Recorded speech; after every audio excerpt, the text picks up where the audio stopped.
Thank you, Walt, and good morning. We're down south. When people say good morning, you're supposed to speak. Good morning. Much better. Thank you very much. I am delighted to add my own welcome and say that we are thrilled to be here in Atlanta for the 120th anniversary annual conference and exposition of the American Society for Engineering Education. Thank you for joining us this morning. Recognizing that I am the only thing standing between you and our plenary speaker, I will keep my remarks brief. I want to show, okay, we'll skip the title slide. I want to show you our finances. This is a detailed slide with good information. Please keep in mind that the data shown are for our fiscal year, which runs from October 1 through September 30th. Thus, the most recent data shown are for fiscal 2012 and are accurate as of September of 2012. In this chart, we see the continuing effects of the economic downturn and operating deficits that continued through the end of the fiscal year. Last year, I had indicated that we would have a much smaller deficit at the end of fiscal 12, and that turned out not to be the case. This was due to unanticipated increases in our healthcare costs, a reduction in fee income, deferred returns on strategic investments, and as Walt mentioned, unanticipated legal expenses. We continue to work diligently to turn this around, and in particular, I wish to highlight the sacrifices made by the headquarters staff who have had to endure cuts in their retirement benefits, furloughs scaled from 1 to 5 days based upon their level within the organization, and the layoffs of 5 colleagues. I say this not to gain your sympathy, but to have you understand that the staff are committed to enhancing our financial position and are making real sacrifices toward that goal. I should also point out that although our operational revenues are not where we would like them to be, we continue to see steady increases in our award endowments. This is a slide that I showed last year, and again, I realize it's an eye chart for those of you in the back.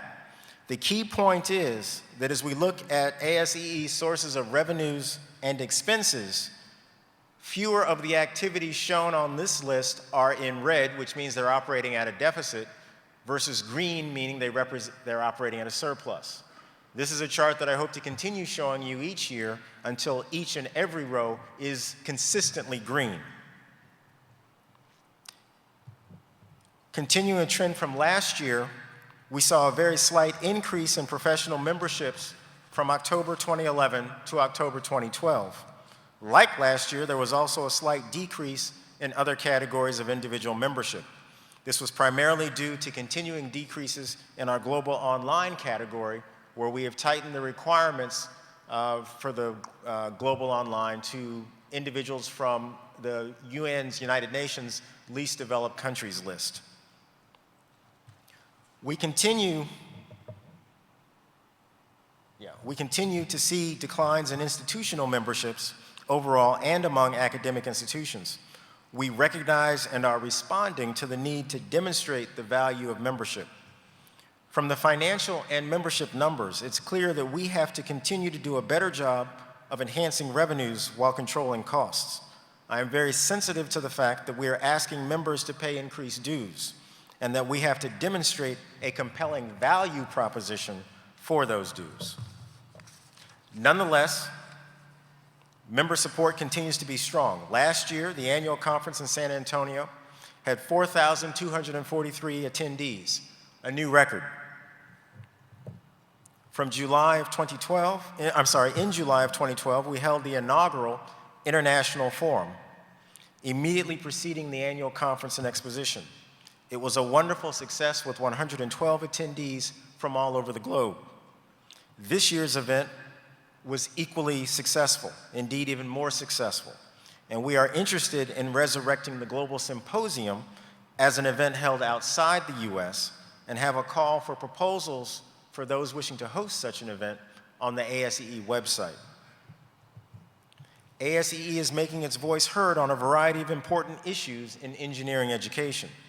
We are the lead society for the Education Working Group of the American Association of Engineering Societies, and have a prominent role in the K-12 working group of the same organization. Last August, we released Going the Distance, a summary of promising and proven retention practices identified by engineering, computing, and engineering technology deans. The document was a key reference within a special solicitation for the National Science Foundation's STEM Talent Expansion Program that sought proposals to increase the number of engineering and computing graduates. On February 25th of this year, we held an NSF-sponsored workshop increasing the number of veterans entering engineering and engineering technology careers. The report of that workshop is on our website.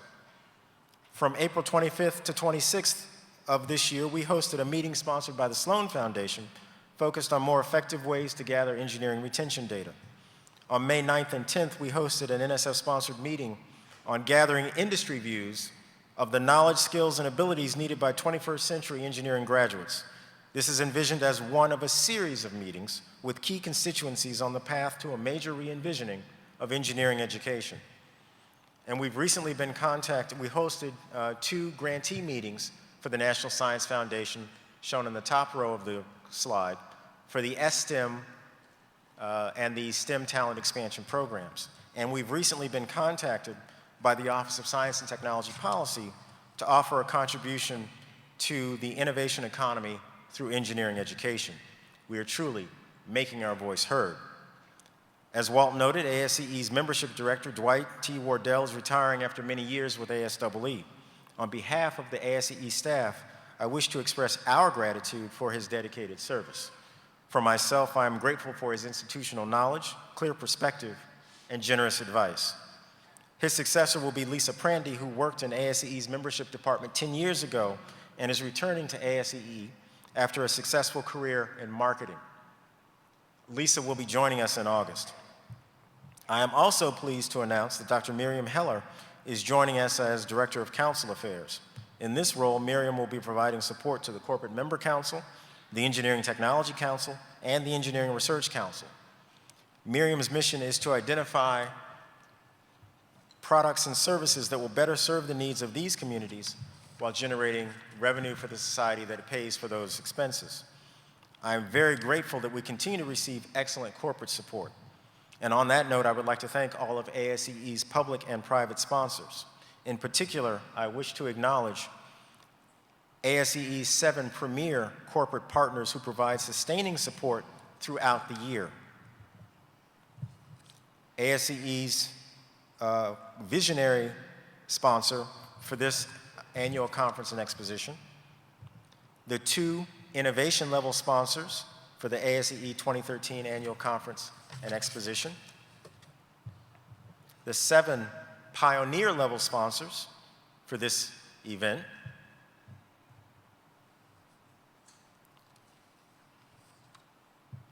the mentor level sponsors, 5, for this event, and the 8 educator level sponsors for this event.